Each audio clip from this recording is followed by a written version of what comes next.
Hey, welcome back to the Disney Plus Everyday Challenge, and today we have Sharks of Lost Island. So yeah, this is definitely a Nat Geo, National Geographic documentary. It's only about 45 minutes long. It's from 2013. This is old enough that when a young explorer who's joined the team, newly joined the team, has brought along a drone, what we honestly just see all the time, drones. Everybody calls it a helicopter. It's it's he uses the drone, the helicopter, to fly, and it's actually fairly advanced looking, but it's not a commercial level looking one, at least. He takes it over one of the islands. This is about, well, there's a series of 4 islands, but it's, they're talking about a lost island. I'll explain that in a minute. As soon as they get it out over the island, the wind just takes it and it disappears. So this is early back when they didn't have certain types of retrieval mechanisms, I guess, to bring it back. But yeah, they lost a helicopter, a drone, early on in the episode. What this is about is the Pitcairn Islands. Pitcairn is one of 4 islands that are out in the Pacific Ocean. The closest large landmass is New Zealand. It's about 5,000 kilometers. I don't know. I probably got the number wrong, but you can watch the documentary if you didn't already. Didn't figure out the exact amount. Don't go by my numbers, okay? Anyway, a bunch of explorers head out there to check out these islands and to check out the life underneath the water around it. And what they discover is one of the islands, the only island that has human beings on it, has a total of about 60 people living on it at this point when they make this. When National Geographic was there maybe 60 years before to shoot footage, their footage didn't even have sound, but there was probably triple the amount of people living on that island at the time. And things have changed for not the better for the most part. Let's just say that. Even though there's less people, this if nothing else, this documentary shows the effects that human beings have on nature, even in a small microcosmic way. Microcosmic way, yeah, that works. Is you can compare that to how we affect the world around us. We've stopped driving cars so much in the last month and a half that suddenly the air is cleaner everywhere.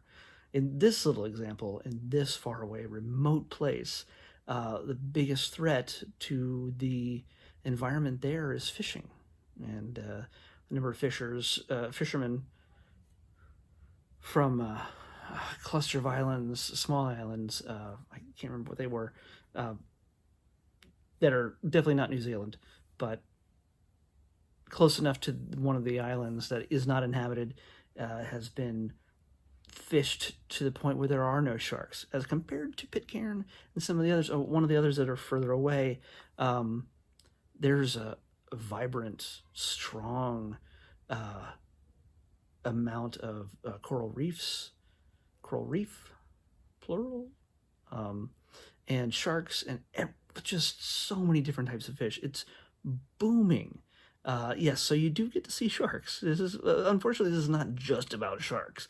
They explore the areas, the islands above and below the water. Below the water, some areas are devoid due to fishing, devoid of sharks, devoid of other fish because of the tremendous amount of fishing.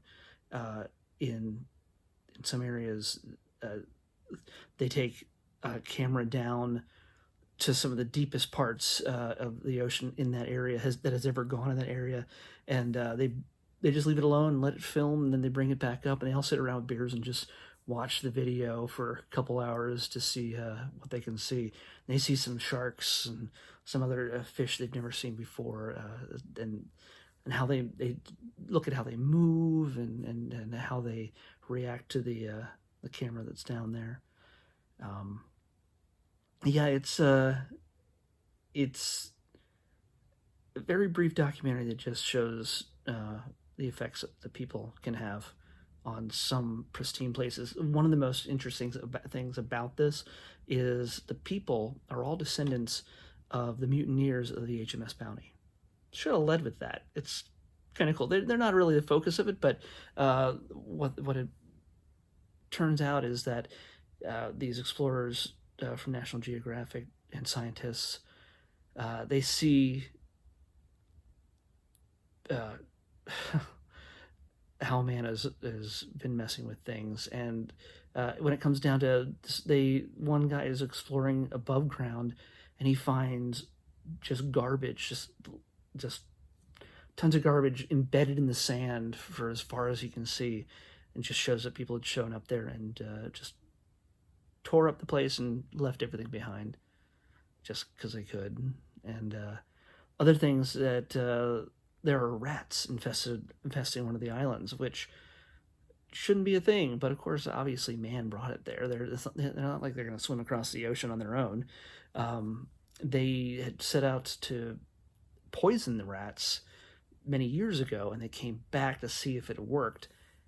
It didn't work enough, and they're still there. And it affects the other life on the island, such as the birds. There are some birds there that are flightless that are on that island, and it's one of the mysteries is how they even got there. Well, man, I'm guessing. But some of the birds that are there, they're also just infected. It could be man, it could be nature, but there is some sort of plant that's growing that's sticky in nature, and once they get caught up in it, they can't move, and they're just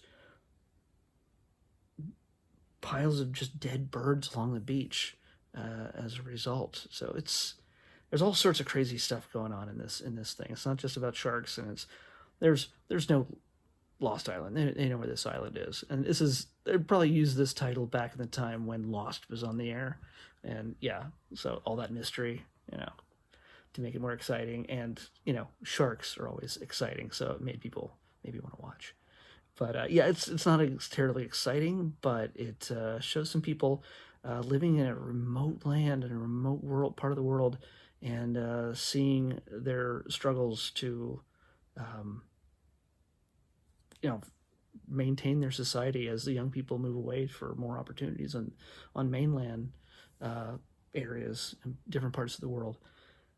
The one thing, when they showed the film from the original Geographic expedition to the people who lived there, it helped them understand also that they need to help maintain this area, and they're working to try to get it to become protected land, protected ocean, to prevent fishing in that area. So I don't know if that happened. I didn't check Wikipedia or anything afterwards, so maybe it's something to look up after you watch this. So yeah, it's an interesting little documentary.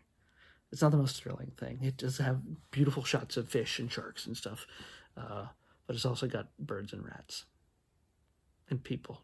Oh, now they're awesome people. So anyway, yeah, that's the Sharks of Lost Island. All right, Nat Geo, Disney Plus. All right, let's pick tomorrow's. 657. 657. This feels familiar. 6. Nope, we didn't. It is a series, and I don't recall what it is. It sounds familiar, but let's check it out. It's a series. We're probably going to watch just a few episodes. I'm going to watch probably a few episodes and see how it goes. I don't know how long this is, but it's called The Replacements. The Replacements. The Disney Plus Everyday Challenge. And I'll see you back here tomorrow after a few episodes and see how it goes. Maybe we'll find a new favorite show. Who knows? See you then.